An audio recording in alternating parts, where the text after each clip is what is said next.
Okay, seems I was muted until now. I'm getting. Okay, let's see how that pans out. There's a feedback loop now. I can mute it again.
Oh, you're gonna queue up the slides for the first one? See the echo. So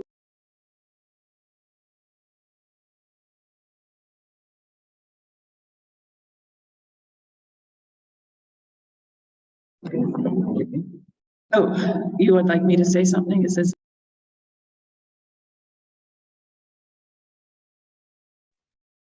again. Hello?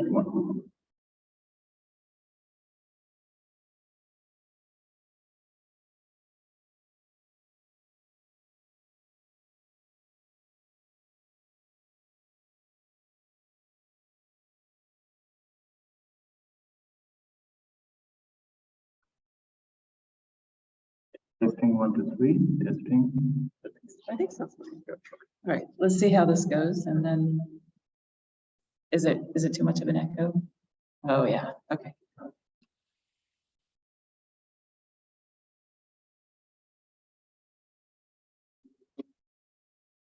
Sims, oh, you want me to say something again? Okay.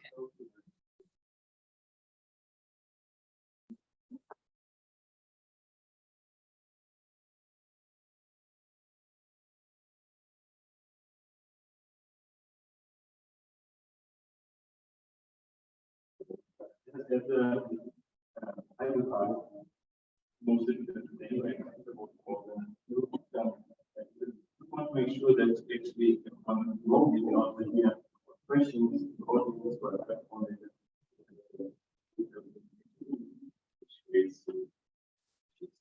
All right, do you think we should get started? Too echoey.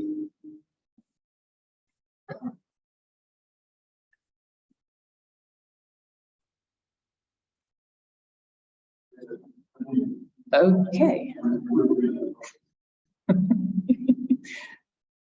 Let's continue. Okay, so our first session today is, I don't know, because I feel like it's really hard for me to talk, so I don't know how it's going to be the speakers.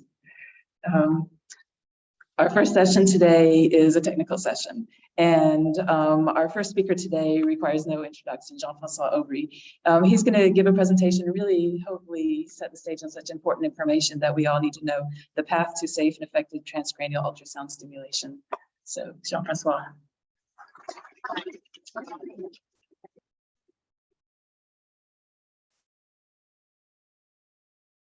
Thank you, Kate, for the introduction and the organizers for organizing this wonderful event. So let me start.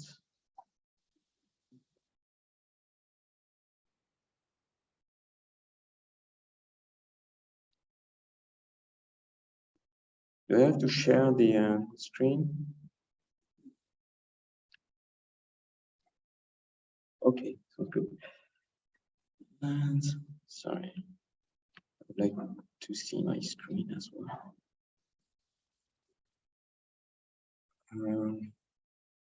Does not scroll.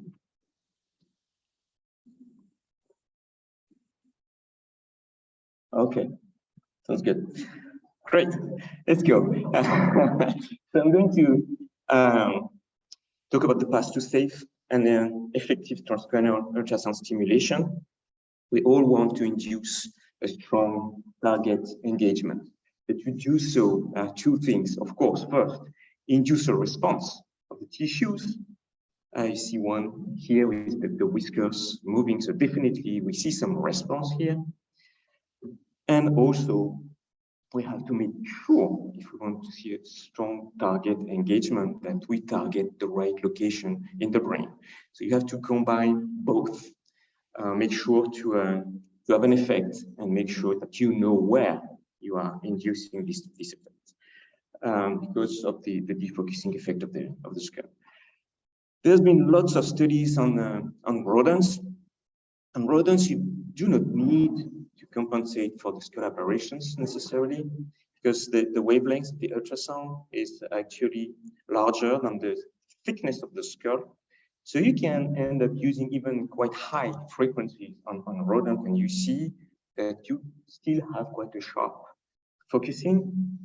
Main difference is that you would see some stripes because of standing waves, but the overall shape is quite good and similar to the focusing you would have in water. It is also possible to focus the beam through the skull in monkeys. The skull is thinner than for humans. Here is the first study that we performed 10 years ago, actually, almost, where we modulated the frontal eye field and we induced a change in the reaction time of the monkey to perform voluntary eye control. And you see that there was actually a change in the reaction time of the monkeys when the transducer was positioned ipsilaterally to the location of the target that they had to look at. And we did not see such an effect on the contralateral side, which is what we would expect. So again, this was a sign that there was some effect here on tissues and that we were modulating brain activity here through the skull. Previous study, we could induce this effect, but it was lasting less than a second. So for each trial, we could see an effect when ultrasound was on, but immediately after, if we test it again, there is no shift. So we changed a little bit the sequences and switched to pulses that were repeated for a long period of time, 20 seconds. And in that case, again, there was a significant change for 20 minutes, sorry, in the ipsilateral position of the transducer and no effect on the contralateral. So we were able to induce a long-lasting effect. And actually, those long-lasting stimulations, so offline stimulation, were used by several teams, and especially with a collaboration with Matthew Rushford group in Oxford, and Lennart, Davide, Jerome, Elsa, all come from this group and now are conducting their own research. And you see that they actually targeted either cortical or deep targets on monkeys. And we in our lab we modeled those studies to discuss with them the thermal rise and also the shape of the acoustic beam. And you can see that even though the skull is thin, the focusing has a good quality for the cortical targets, but you start seeing some defocusing effects when going deep into the skull. This is where the impact of the skull is higher.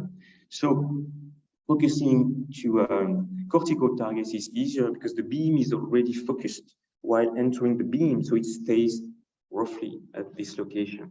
And this actually has been tested in humans. So for cortical targets, here is a nice report of tactile sensations that were induced in the hands of healthy volunteers, while the ultrasound beam was targeted to the primary somatosensory cortex.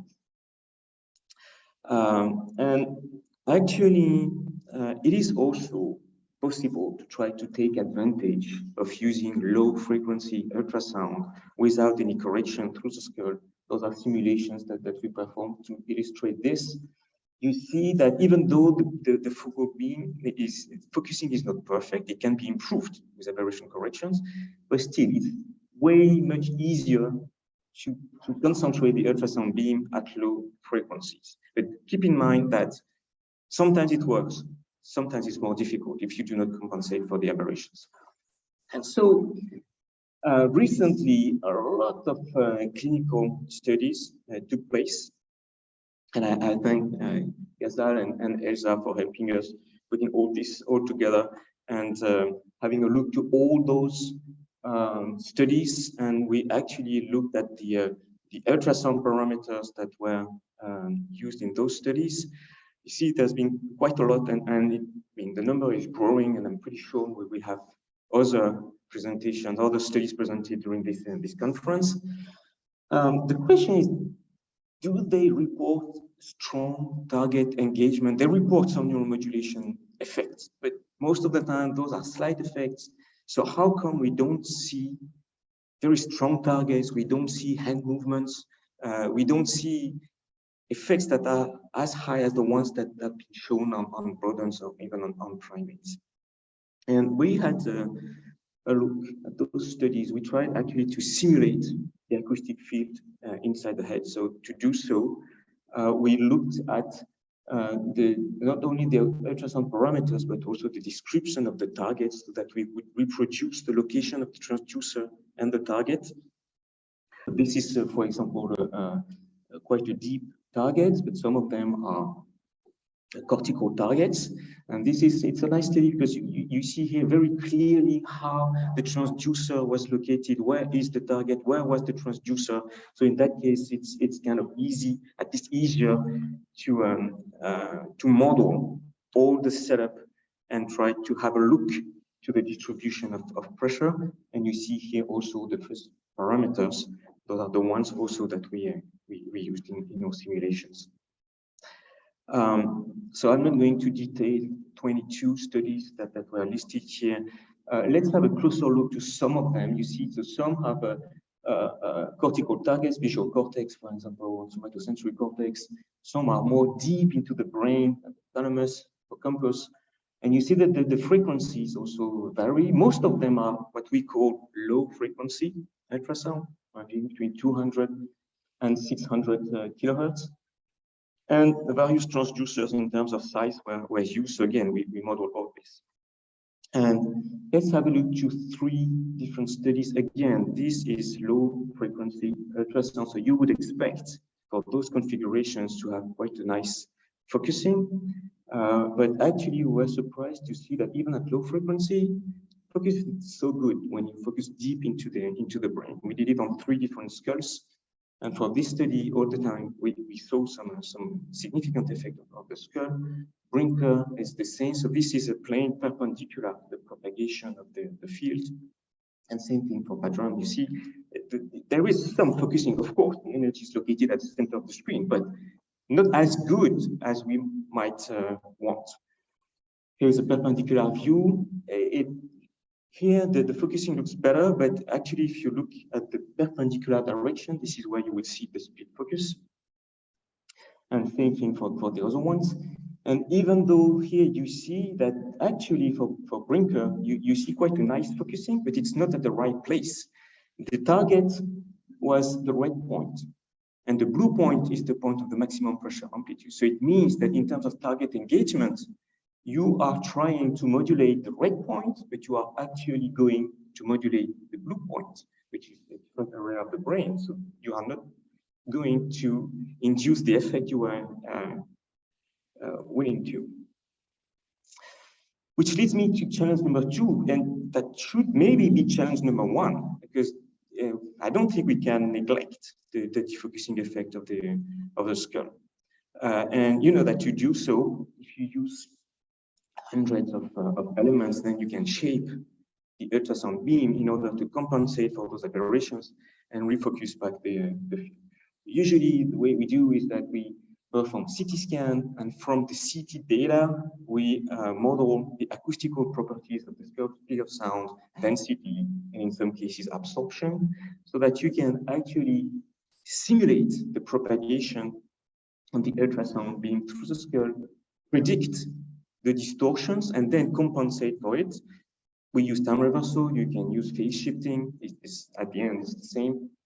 And you can refocus the beam through the skull, and in that case, by compensating the aberrations. In that case, you can do it at almost any frequency as soon as you can transmit enough energy to the skull. But you have refocusing at the right place and with quite a precise focus.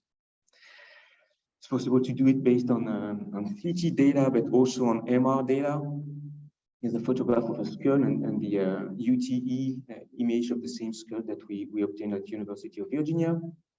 And you see here the phase aberration correction with the Insight Exablate neurosystem, and the phase shift that were actually obtained from the UTE sequence are actually quite similar to the ones that were obtained with CT data. And if we look, we use the system high power to increase the temperature at a given target. And you see actually that CT and MR-based correction actually work similarly. So this is just to show you that it's possible to compensate the aberrations either with CT data or MR data.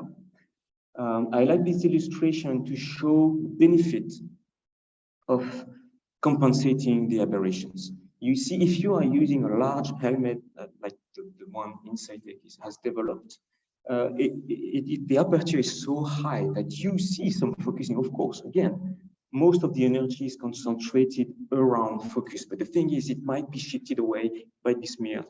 And also, you see on the outer surface of the head, you see that there is also quite a high pressure. On the other hand, if you perform aberration correction, you have a much tighter focus. It is located exactly at the intended area within less than a millimeter. And you also see that because the energy is much more concentrated, the pressure field on the outer part of the head now is also much lower. To obtain the same intensity at focus, you can decrease the overall energy, so that actually not only with aberration correction is the focusing more precise, but it's also safer for the patient. You would avoid, at least decrease the thermal rise at the surface of the skull. Actually, so we use currently the Exablade system in Paris to treat essential tremor. So you know that this essential tremor impacts a lot the everyday life of those patients, shaking a lot, and they are having difficulties drawing and also, of course, eating, drinking. And here is the Exablade neuro installed in Paris. The patient here is inside the MR.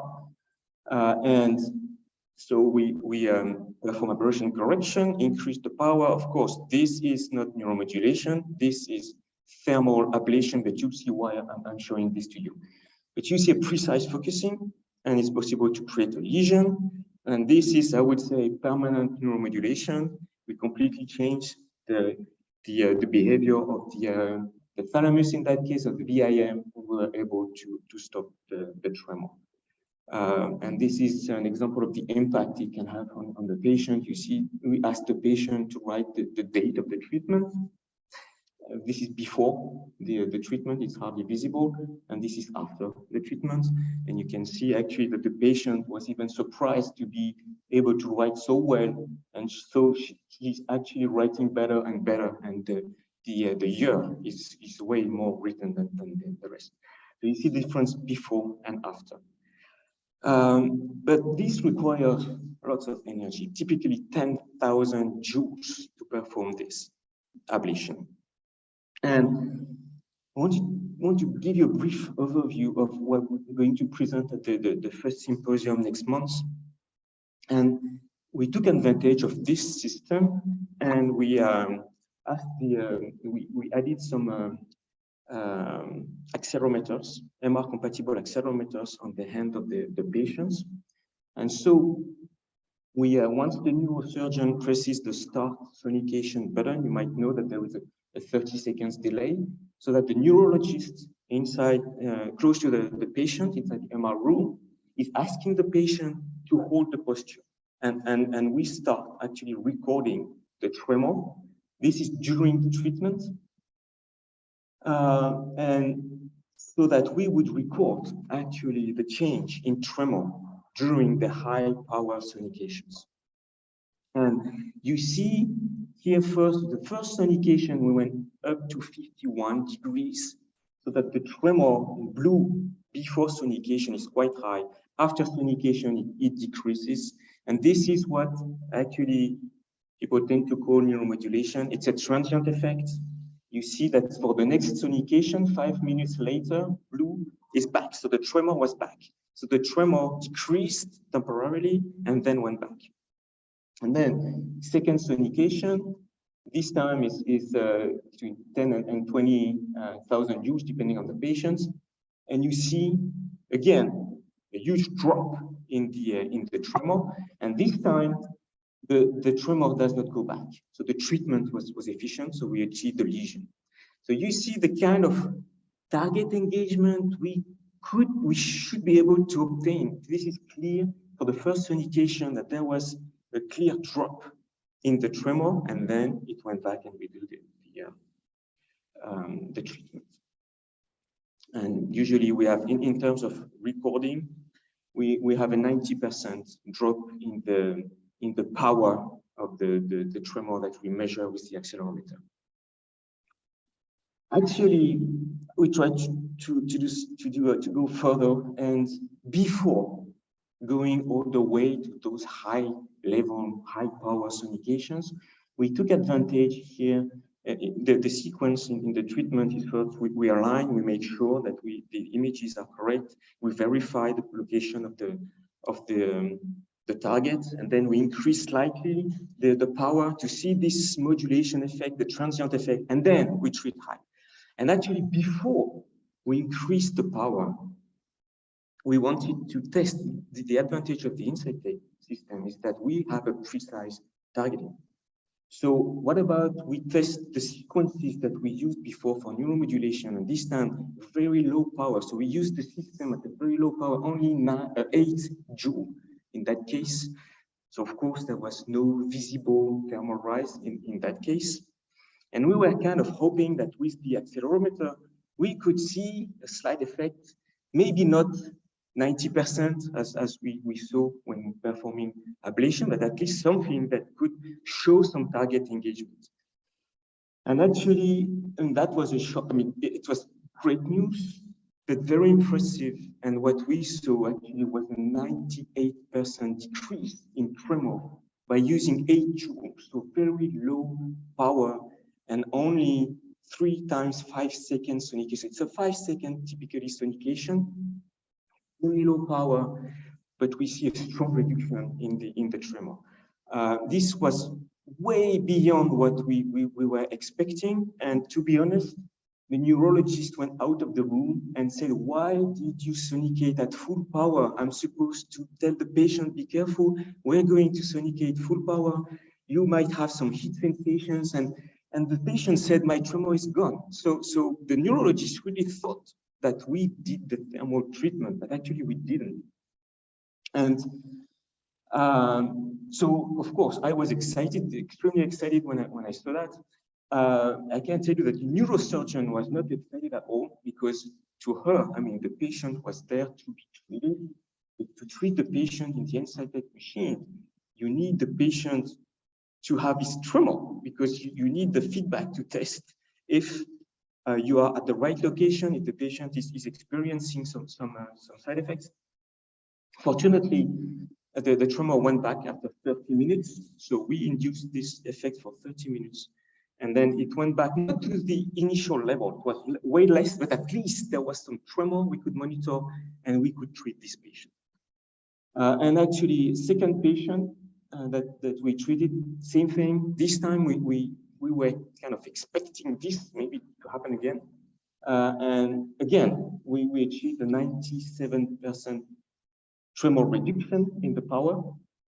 And as we knew that we might induce a long-lasting effect, the neurologist stayed with the patient, and every 5 minutes we would again ask the patient to hold the posture so that we could record the tremor. So ultrasound was right before the 12:22 time here. So we induced the neuromodulation, and then we were just recording, no stimulation at all.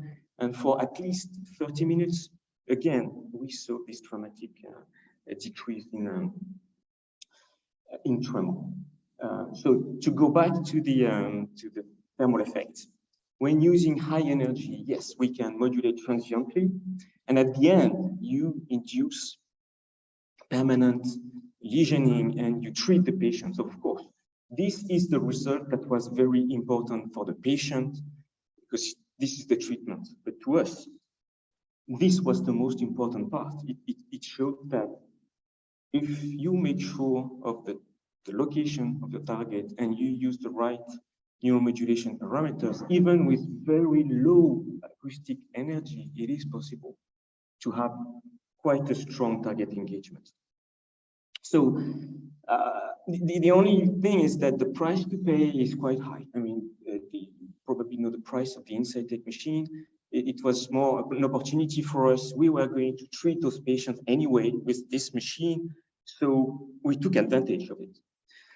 But you know also that we try to develop a low-cost system with no compromise on the efficiency of the refocusing by using an acoustic lens. So those are two papers. Actually, the first one is maybe more famous because we showed the feasibility, but the second one is more important for the application of this technique to neuromodulation because it shows that it allows some flexibility.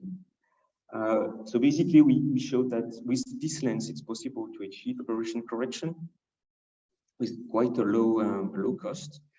And most important, again, in terms of target engagement, if you compare at the target, at the target that you would like to neuromodulate, you are able to concentrate 10 times more energy than without correction, because without correction, you're going to have less energy, but also it is not going to be addressed exactly at focus, but it's going to be shifted somewhere. And if you don't simulate anything, you might not know where it's going to shift. So what kind of potential impact could we have on TUS? Again, let's go back to previous simulations where we showed that in those first human trial, there was some shift. So you see the typical shift that you could have on a patient.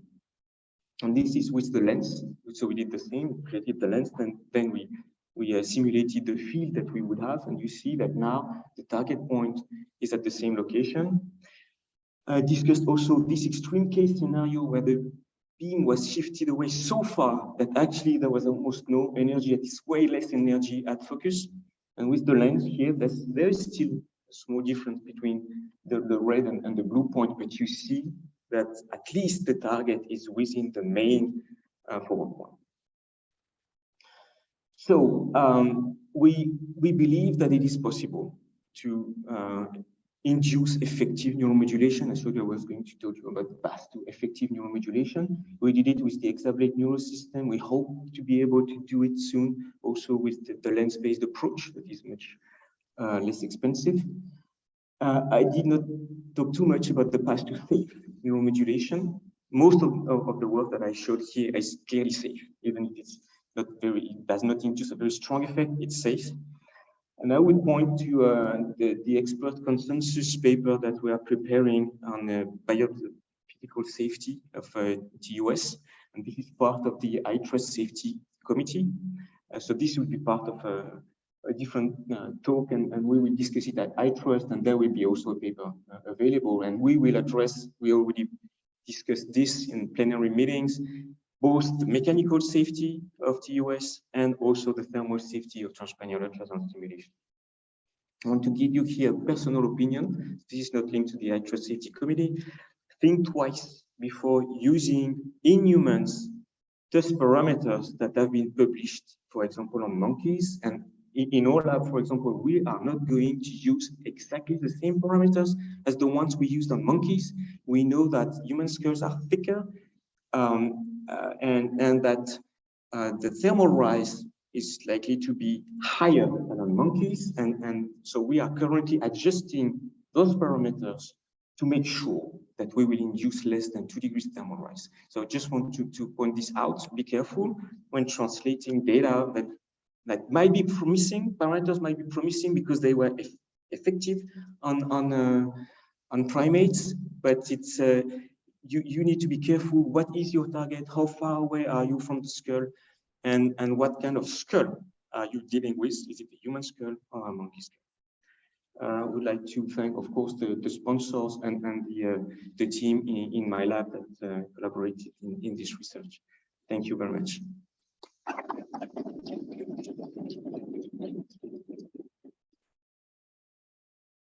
Let's take a couple minutes for questions. I think maybe there are some microphones here, and okay, questions from the audience.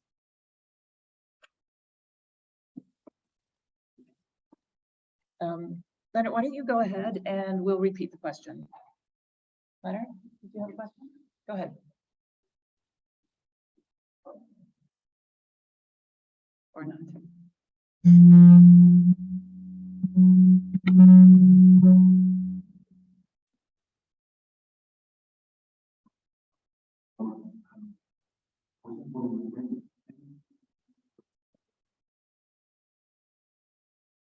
Yes. I know, of course. I'm sorry, I already told Kim that she would freak out. This is not a way to report data. So we will discuss more, at the first symposium. Yeah, but well, the thing is, I was not planning to discuss this here, but I said maybe that's it. So come and attend the first symposium, and we will clearly discuss it. Parameters are not far away from what we used on monkeys anyway, but they are slightly different. And actually, it's just that you see, it's way more complicated than that. We tested several sequences. And it's just that at some point, and again, it happened twice. So we use different set of parameters, and at some point it dropped, and this was a shock to us. I think we have to all hold our breaths for the next month. Do we have another question before we move on? Yeah, go ahead.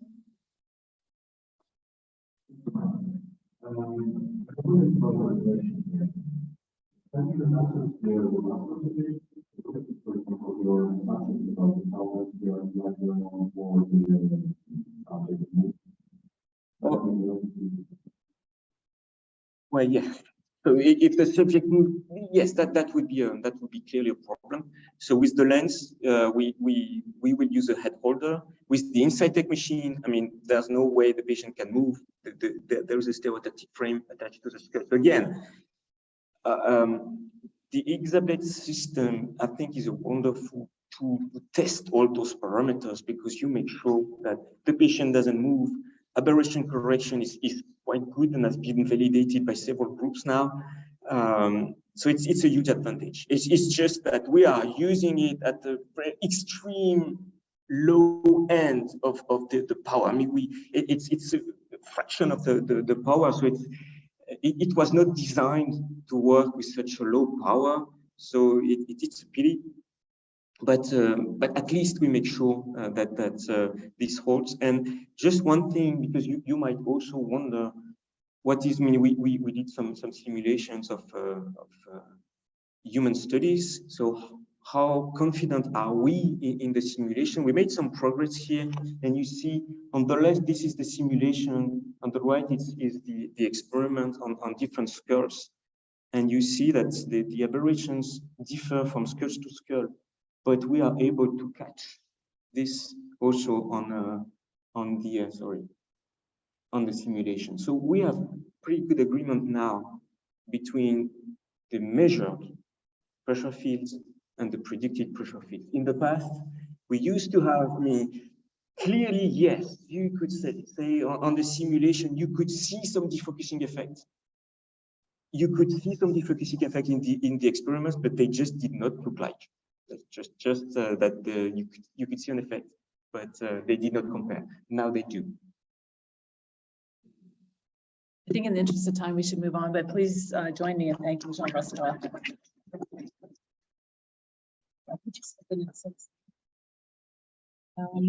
Our next speaker is Deyasina Hosseini. Okay, great.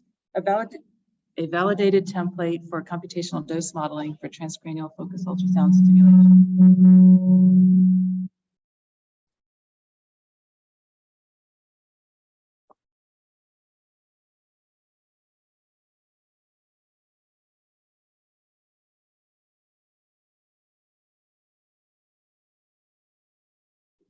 Excellent. Yes.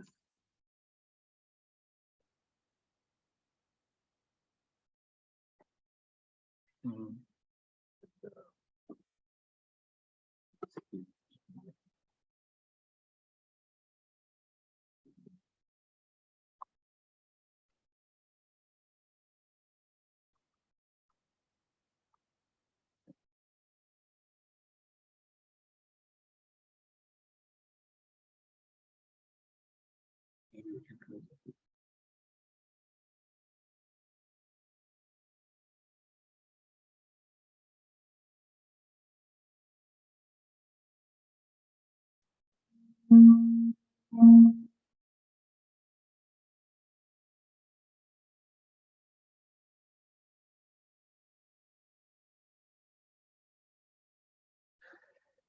Good morning, everyone. My name is Sayed Sina Hosseini. Today, I will present about a validated template for computational dose modeling for transcranial focused ultrasound simulation. I'm a postdoctoral researcher in the neurophysics group at Technical University of Denmark and Danish Research Center for Magnetic Resonance. This is the outline of my presentation today, which I will start with the motivation, and then I will go through the goals, data sets, construction of CT head template, to simulation workflow, and at the end, the results. What is the motivation of our research? As you may know, obtaining high quality imaging data like CT and MR data are challenging for each individual. It's expensive. Patient needs to come to the clinic. So when we want to do acoustic modeling, we know that a skull acts as obstacle. It can reflect the wave, it can absorb the wave. So the main goal here is estimation of average effects of the skull in a population. And we develop an open source CT template to facilitate treatment planning and study design. Our template can be used for investigation of different transducer alignment strategies and assessment of average focality and intensity. Here you can see the data sets that we use in our study, which include 29 subjects between 20 to 50 years old and 16 male from different ethnicity. CT data were acquired with sharp filter, and the maximum effective dose kept below clinical dose for all participants. MR, T1 MR data also used for the data set. For the construction of our CT head template, first we started with all CT image from 29 subjects. Then we clipped the CT images to remove the neck part because it's not region of interest in our study. Then by using of ants, we first register all these CT images to make a bad template, and then with more iteration, we reform it to get the final template. Here you can see the settings in the ants, which was a standard settings with nonlinear registration, cross correlation as similarity metric, and symmetric normalization as transformation model. Here you can see our template from different view, which is the average anatomy of all 29 subjects. As I mentioned before, for modeling of acoustic, a skull acts as obstacle, and I divided all the skull impacts into two categories: macroscopic anatomy and microscopic anatomy. Regarding the microscopic anatomy, when we have a look at individual skull, we can see different layers within the skull. We can see how the thickness is changing over the surface, and also different curvature. When we have a look at, for example, these micro CT images from two subjects, we can see how the skull thickness and composition is changing between subject and also for different positions. Regarding the microscopic anatomy, we know that porosity acts a big role here.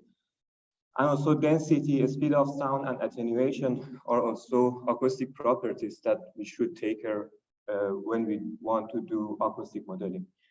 So to cope with all these challenges and to consider all of these steps, we provide two simulation, which here I would show you the workflow for our two simulation.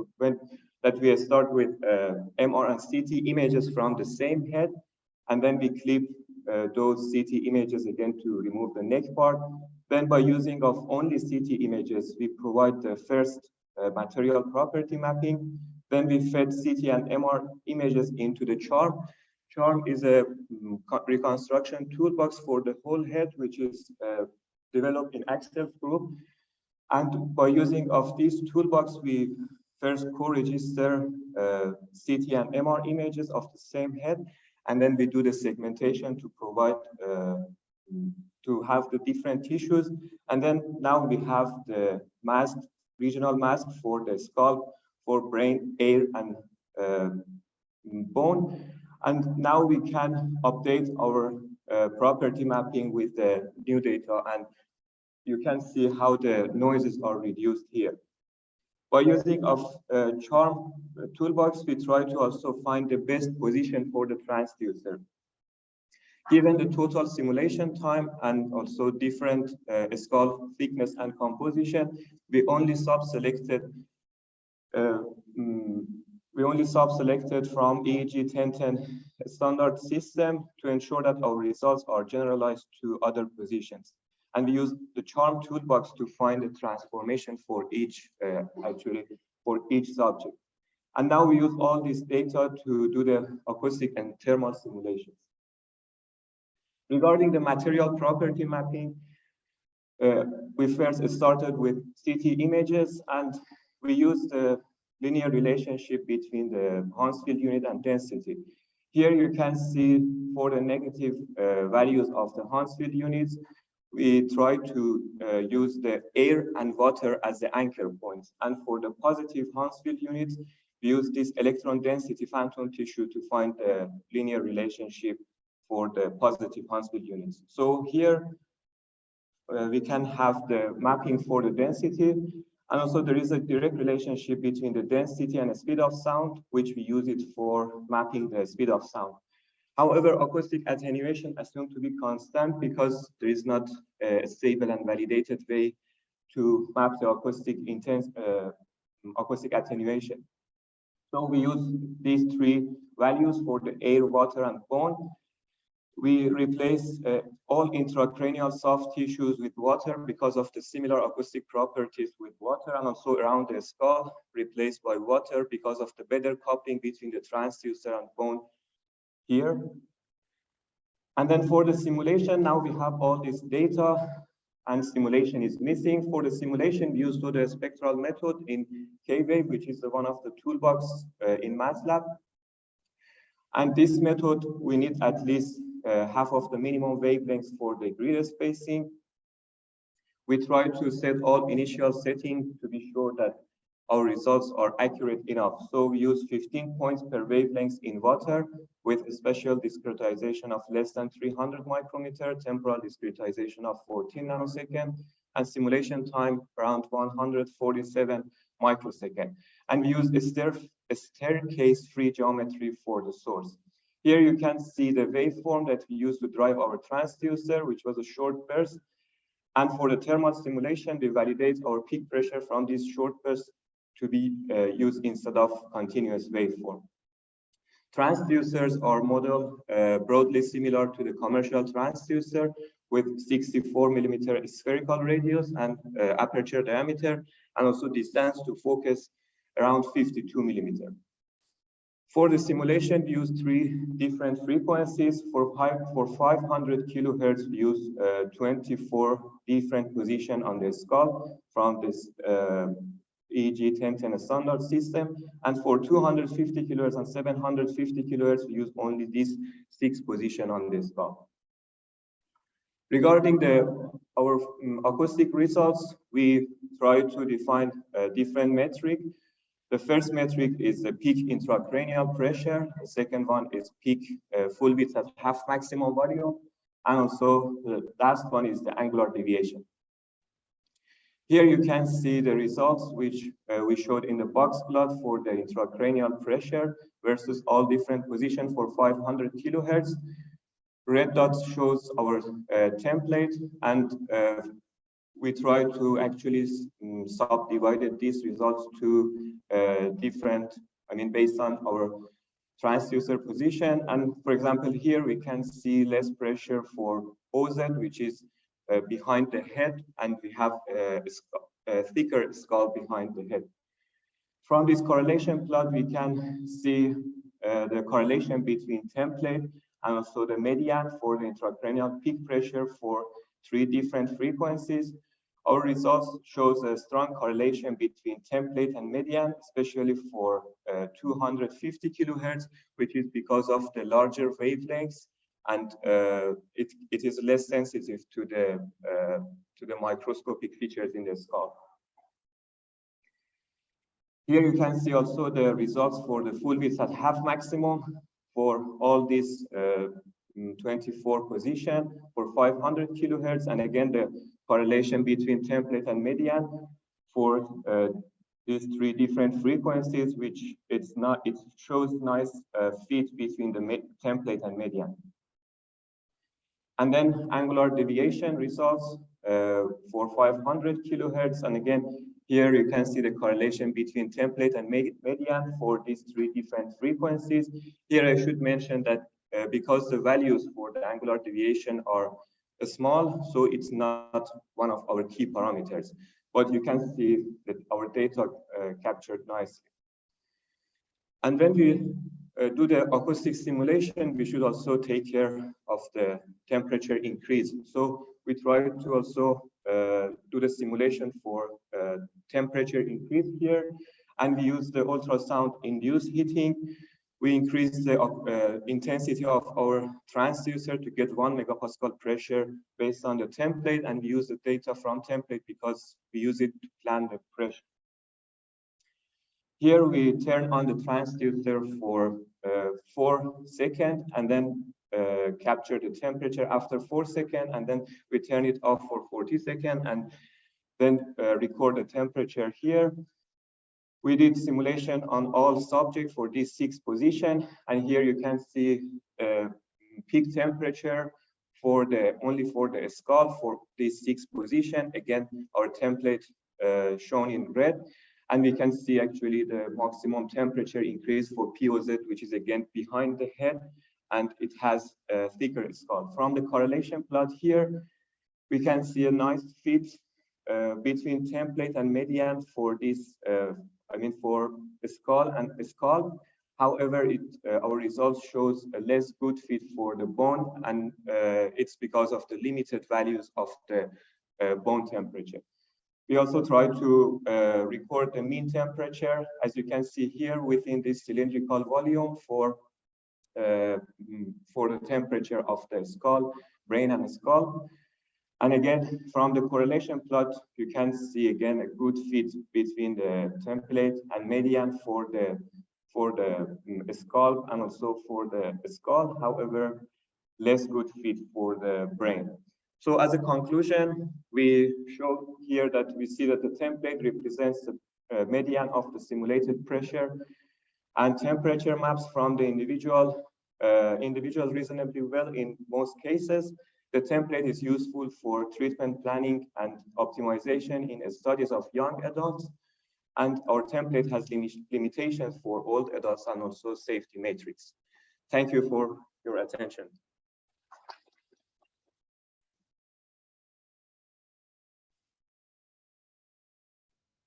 Great. Any questions from the audience?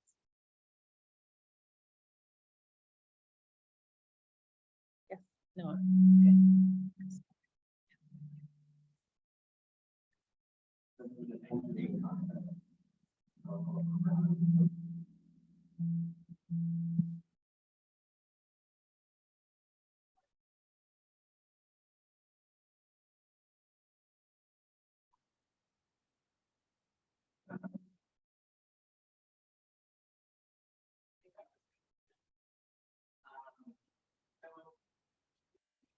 It looks like there's a lot of defining kind of OD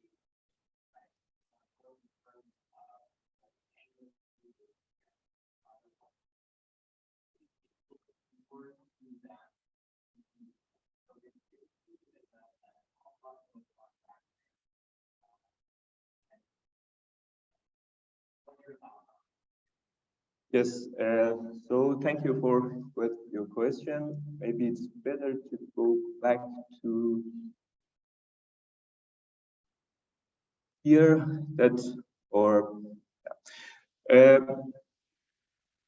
when we do the simulation, actually, we try to have a closer look to see what's going on for different position and also different subject.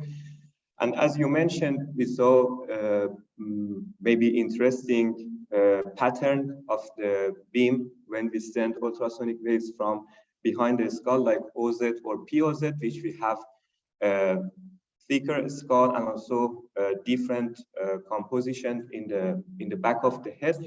And for some position, we could see that we have only a main lobe, only a single main lobe within the skull. But for some other subjects, we could see because of the actually because of the inner structure of the skull, we could see that we have more than one main lobe. We had some side lobes, as I think in the previous talk you showed. It was a kind of like a lensing effect within the skull, and based on what we see in the results, we could see this kind of interesting patterns from behind the head. I don't know if it was your question. I could answer.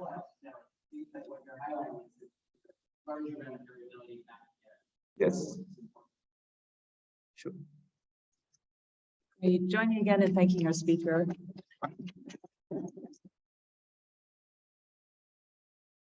So our next presentation is Sam Picardo. Sam, please come forward. Let me.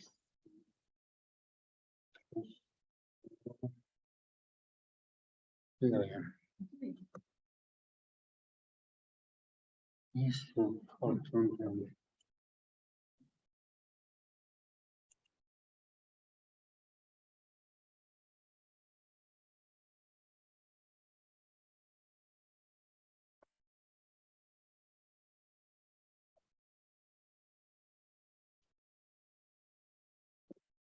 Title of Sam's talk is Integration of Stereotactic Neuronavigation with CPU Accelerated Transcranial Ultrasound Modeling in Apple Silicon Computer Systems for Focused Ultrasound-Based Neuromodulation Procedures.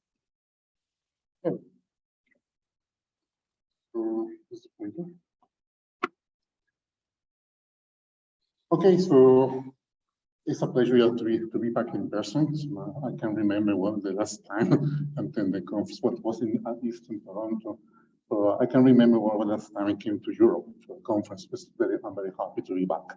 So this is our work between several groups, mostly from my university in Calgary, Toronto, from Montreal. Disclaimers: one of the co-authors is the president of Rogue Research. So here we know some of the stories on life of spending rapidly. Most of the platforms people are using is some combination with neuronavigating systems. Here, for example, normally you will have some kind of optical tracker systems along with your transducer. Probably here in this audience, I need to convince people that using simplicity in the rating factor formulas, they're not going to make the cut in order to really pinpoint where the focal point is located, because the super conservative Japan's make a very compelling case if you stop. Some precise ultrasound modeling is very, we would like to have that in a prompted way. There's as part of the ITROS, there's a very important effort in the planning group to try to harmonize the different models that we have been published, and going to find how we can produce a consensual consensus in our simulations. Still, computational time can be high, so then we want to explore approaches. We can still integrate the computer models with the same platform where we perform the neural navigation. Here's a very typical workflow. Some people do to do these procedures. We have the image acquisitions, pre-processing, combine different tools, and here obviously I'm concentrating on the part where we do the planning of the procedure along with the schema modeling. Okay. So in context, we have been developed for several years. Viscoelastic model solver called Babel Visco. The idea for Babel, the name, the moniker, is a tool has been heavily optimized in multiple GPU backends for OpenCL, recently Apple Metal, OpenMP. We took advantage, the platforms we have in Calgary, in Toronto. They basically one of the very common platform for navigation called RainSight. The arrival of the new GPU technology coming from the Apple vendors opened the doors to potentially say, maybe now finally community hardware is able to perform this kind of simulation. That was kind of the motivation of this. So this is to give you an idea where we are in terms of computational time. This is a comparison of the level of performance we can obtain over one of these new laptops, the M1 Max, compared to the state-of-the-art GPU you can get from NVIDIA. And pretty much they're highly competitive, pretty much, at least with a particular model, very specific, obviously. We can achieve the same computational time as to the best GPU on the market. Just to put in context, these GPUs even more expensive than the laptop itself that we use for simulations. So the goal of this study was to develop a simulation pipeline based on Babel Visco that is closely integrated on the navigation platform. And as part of the methods, so we tested this with two different LIFO systems we have in different labs, and with new versions of BrainSight. In the image on the left, you can see the system we're using our experiments in Calgary. It's a transducer by Sonic Concepts. It's a phase array system. And then on the right, it's a very common transducer made by NRFOS, a 4-ring transducer, TS800. So that was a good comparison to see how the system will behave with a very common use and a phase array. So we started this a very manual way. We developed notebooks in order to perform the pipeline. Very quickly transition in a full graphic application. It simplifies the operation. And I push a lot of rock research to develop a specific version of BrainSight. They give me a little button to initiate the simulation direct in BrainSight. So the modeling takes three steps. We perform a simulation domain creation. We perform the transcanal modeling, and also we perform the thermal simulation using typical parameters of pulse repetition frequency, duty cycles, and duration. We tested with three different targets: the motor cortex, the left GPI, and the subthalamus nucleus. We use some software reconstructions of the skin and the bone and brain tissue in T1 space using some SIMBIPs. And what we do in the neuronavigation, we define a trajectory that pretty much has normal incidence from that to reach a particular target. All the tests we perform in a single MacBook Pro and Max 64 gig. We also make a combination with Raleigh Summerfield to accelerate parallel calculations. These properties were exactly as in the paper that we published in the comparison group. In this case, we define the domains based on the acoustic cone in order to define a domain is roughly 4 centimeters beyond the intended area. And very important, all the results are saved on the T1 space. They help us to perform a integration with neuronavigation. Different things can happen when using the phase array or the ring transducer, especially for the phase array, we can add this test for the refocusing, and the ways that Francois presented. And yes, we add the thermal simulations to use a one representative test for life exposure, 40 seconds, duty cycle 40%, and PRF for 10 Hz. We took those ones as a good example. Okay. And with that information, we calculate the safety metrics, mechanical index, and thermal index in the different region tissue regions. So here's the results. We have a selected video with how all this works. We load SIMBIS generated simulation directly on BrainSight. We want to add a trajectory into that pretty much here. I'm just typing the coordinates of subthalamus nucleus or GPI. I can remember the subthalamus nucleus.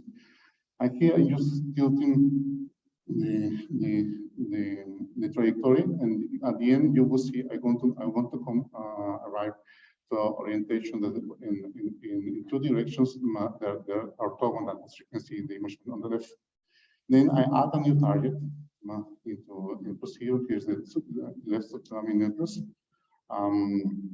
useful just for the visualization. And one thing I'm happy, so this is a little button I asked Rob to add me into Brainside. So the little button is called FUS. Was good for me. So and then that little button, you simply start a second interface that pretty much perform all these 3 steps I talked in the beginning, pretty much the generation of the custodian of the domain we want to solve, do the modeling, which helps to verify everything that's aligned. Then we perform the scanner simulation. Here is for the case for the cities 500 user. It helps to verify right away, as François is saying, for example, yeah, I mean, just by doing anything, my focus spot is slightly closer to the scope. So I can do some change directly, how to knowing to mimic how to adjust that depth as we dial in the neural host system and helping to verify, okay, I'm getting close to maintain the target. We also have the possibility to move, move the transducer mechanically around my area. And again, I can simulate this and then verify that finally my focus spot is exactly where I want. And then the last step is just very quickly is to calculate the thermal effects.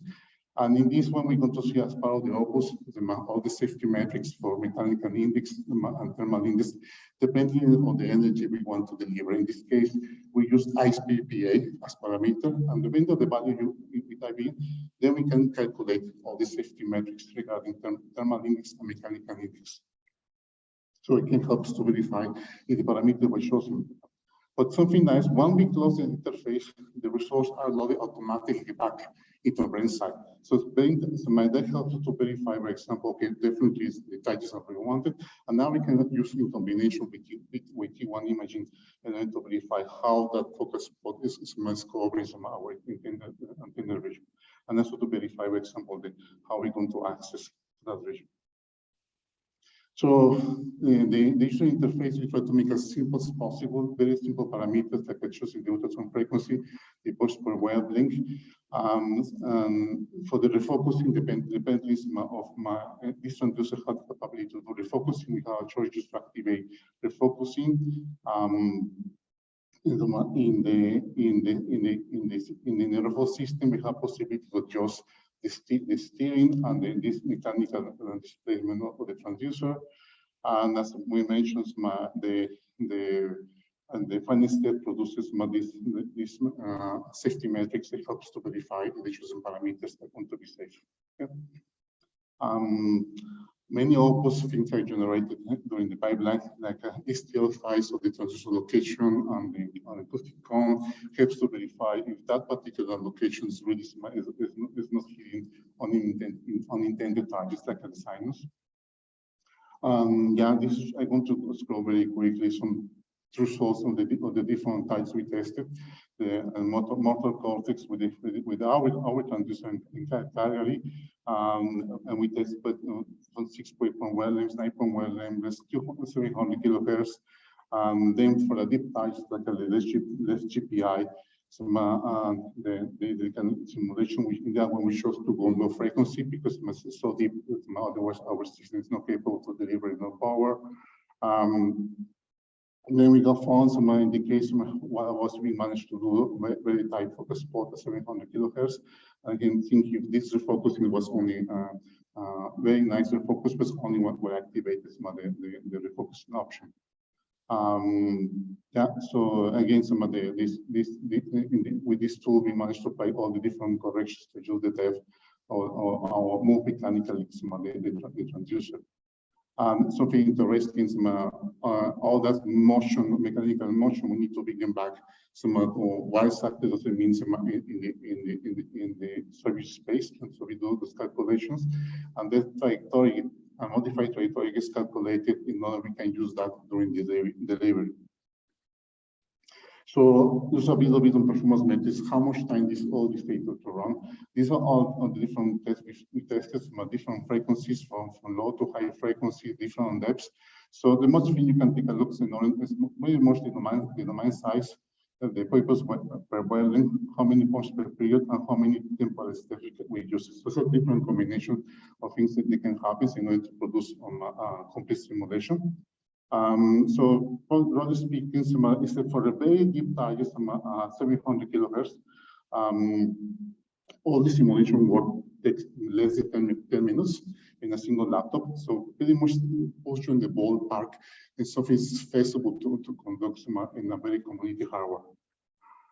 So as discussion and conclusion of this study, except for the case, some of the very large aperture, very deep targets and very high frequency like 700 kilohertz, all the procedures take 10 minutes to do the analysis, the simulations. Yeah, the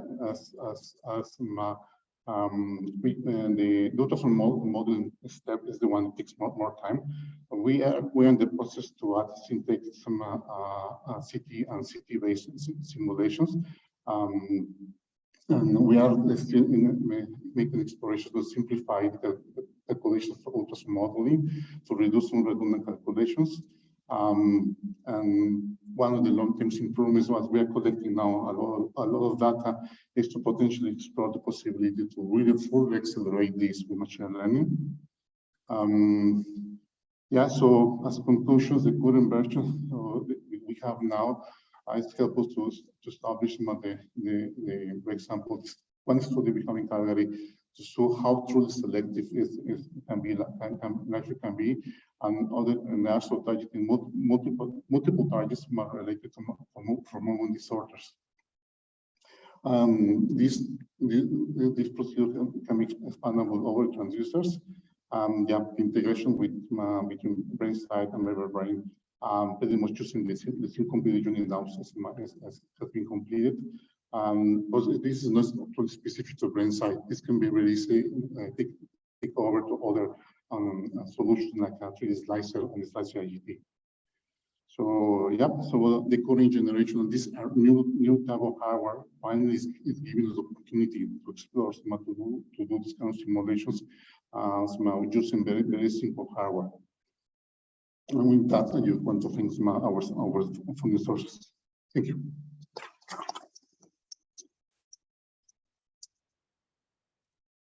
Maybe one question from the audience.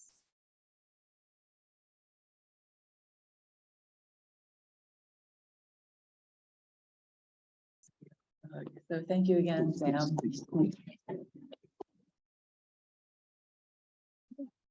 So let's see, our next speaker is Maria, and this is Maria Miscurio. Classical and learned MR to pseudo CT mappings for accurate transcranial ultrasound stimulation.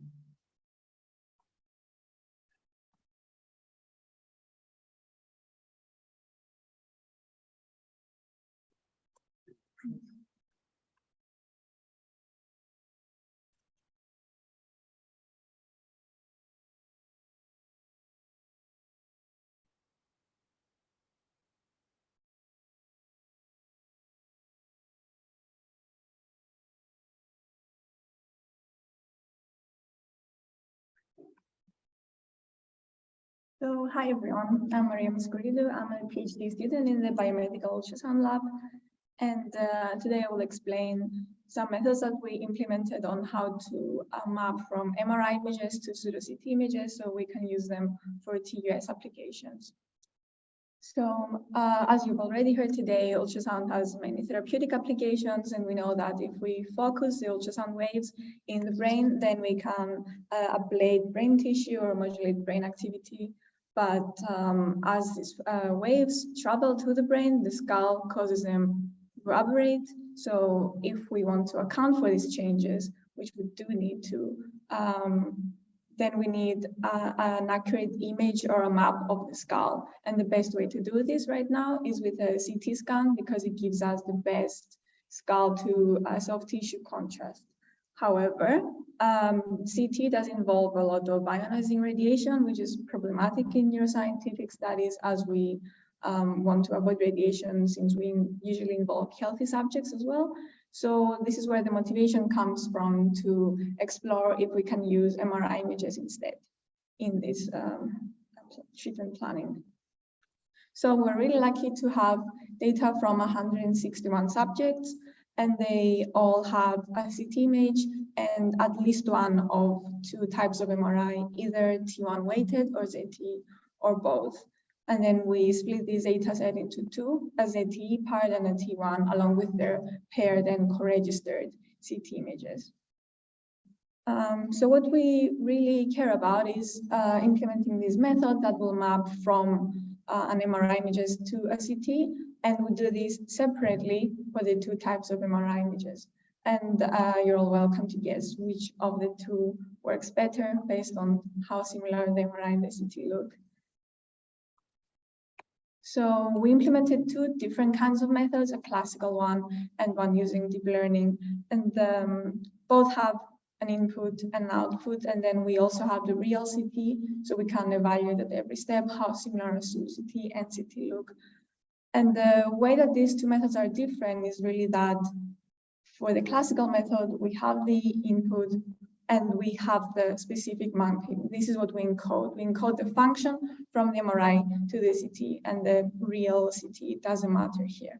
And that's how we get our pseudo-CTs. However, for the deep learning method, what we have is the real MRI and the real CT, and then we use that to learn the mapping from MRI to CT. So we don't encode that specifically, but we let the network learn that function. So I'll talk a bit about the classical method. Note that we can only do this for ZT images. We don't know such a mapping that works for T1 weighted image. And we do some basic steps like bias field corrections or normalization, so we can use data from different scanners. And then we do some very simple linear operation on the skull. So we set whatever values in the skull with the formula that you see on the screen. And then we set the values for air or brain to typical Hansfield units that you see. So this is exactly the function that we're encoding.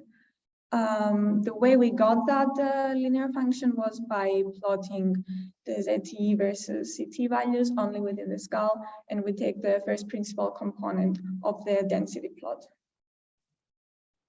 Now for the deep learning method, things are a bit more complicated. So let me talk about the input output first. We feed the network one type of MRI image, either the T1 or the ZT, and we expect to get back the equivalent pseudo-CT for each. We also feed the network the real CT and the mask. And what happens at every step is that we compare our pseudo-CT to the CT, and we let the network learn the function that minimizes the difference between the two. Also note that we train in 2D slices because it makes things a lot more easier computationally, except for the MRI images, where we feed a small stack of 3D slices, and that helps the network make better predictions because we basically give it some 3D information about how the skulls move above and below. So the parameter that we saw that works best is 11 slices. So the main one, and then 5 and a 5 at the top and bottom. Now a little bit about the network. I won't get too technical, but it's this 5-level deep U-net, which gets its name from the shape because it has this typical encoding decoding structure. So as we go down in the encoding part, the network learns to downsample and downsample the image and learn more and more complex and specific features of the image. And then as we go up, it does the opposite and learns to put all these features together to reconstruct the original image. And then we also have these copy across layers that help the white ones in the image, which let us not lose any high-level information about the image. And of course, all that happens during training. And then once we have a trained network, once we have learned that mapping from MRI to CT, then we can use a network for inference where we only feed the MRI and we expect to get back a pseudo-CT. And since those are in 2D slices, then we all feed them sequentially, stack them up together, and that's how we get our pseudo-CT volume. Now to evaluate them, we basically implement the mean absolute error, which is the difference between the CT and the pseudo-CT, normalized and masked by two different kinds of masks. We have a head mask and a skull mask. And we get a value in Hounsfield units for each skull. I'll just show you some examples really quickly. So these are what the network learns from the T1 weighted images, along with their MA error in both masks. So I'll just point out here some interesting things. So for example, skull number 4 here has a weird jagged behavior at the top. However, its MA value is not so bad. Whereas the worst one is skull number 7, which is the top right one, which visually looks fine. So just to say that the MA error isn't always so trustworthy. So there are other things we should take into account. These are again what the network learns from the ZT images this time. Fortunately, this jagged behavior doesn't happen in this method, and the results are generally a bit better. And these are the pseudo-CTs learned with the classical method. And again, the jagged behavior isn't there, but it is worse than the deep learned ZT images. And these are more comparable to the T1 in terms of errors. Maybe it don't make more sense if I compare directly all the methods for one example in the test set. Clearly, the middle one, the error bars are lower. And T1 shows us where most of our errors comes from. And we can see that the thickness of the skull is predicted correctly, but it is slightly moved because we have these negative values at the bottom and positive at the top.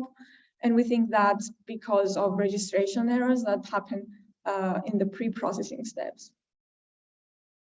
So to put this all into numbers, the ZT images from the deep learning method have the lowest errors, both in the head mask and in the skull mask. Of course, since our application is TUS, we also care about acoustic simulations and not only in the typical voxel-based metrics that we use in deep learning.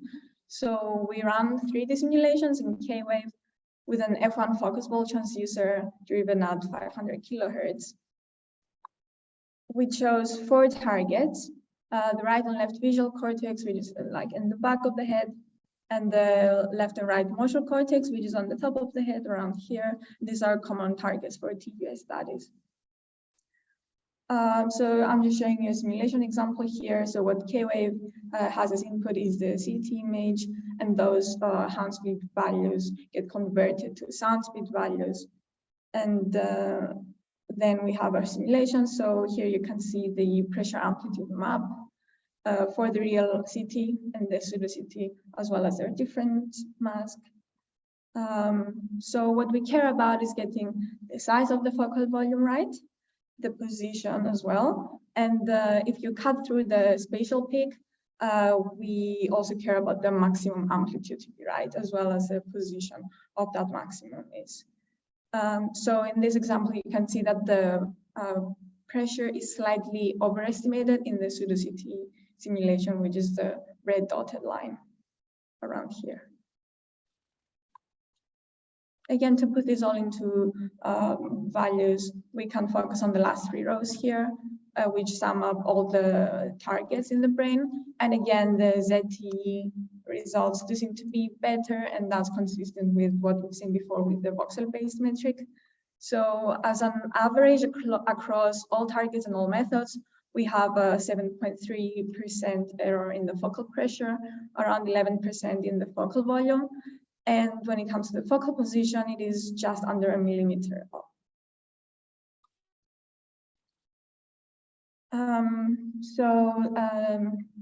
Here's a box plot of the same 3 acoustic metrics. So let's focus on the first one.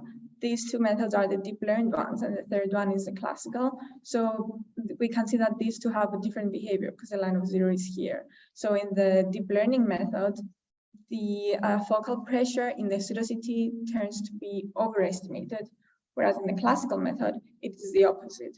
And that possibly happens because the Hounsfield units values themselves are slightly underestimated in the pseudocities in the deep learning method. When it comes to the focal volume, these all three have a median very close to 0, except the classical, which is slightly higher. And then the difference in focal position is also clearly best in the ZT method, which is again consistent with our voxel-based metric results.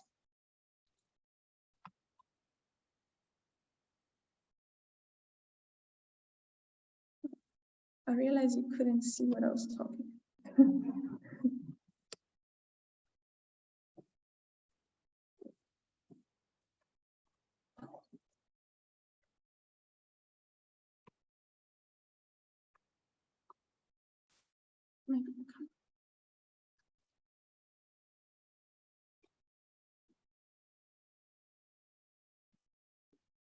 Okay.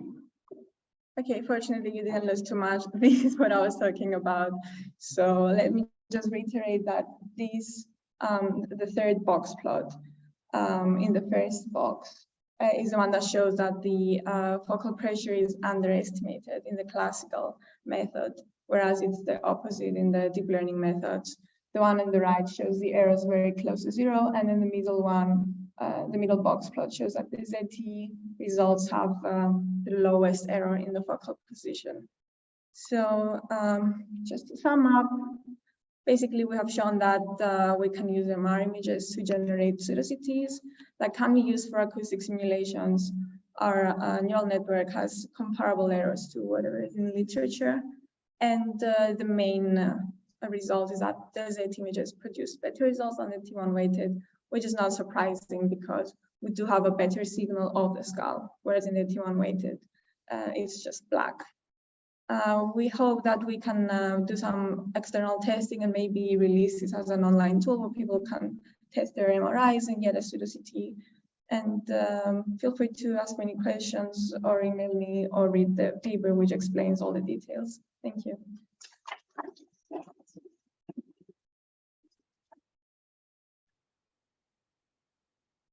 Hey, questions for Maria? Okay, I have a quick question for you. As you know, I think a lot about the acquisition, and if I was to come to you with some ZT images and it had different resolution, would you be able to use those immediately, or would you have to retrain the network? If it's just a different resolution, I think we can use the network as it is trained. There are some steps we have taken, so we can do some external testing. So there's already some resampling that takes place, and then also some, I didn't talk about the pre-processing steps too much, but we also do like histogram matching. So we would be able to do that and then test it on the network as it is. If it was a completely different modality, like T2, for example, we'd have to train it separately. Let's thank Maria again. Okay, before we break for coffee, Tulika has some announcements. Just a couple requests. If you are a speaker today, especially, please bring your slides to us, either to Umer or to this computer so that we can have it ready. And the other thing is, if you requested either vegetarian or vegan for dinner, if you go to the registration desk, they have a little sticker that they can give you that you can use for dinner. And coffee is ready right behind you. Thank you.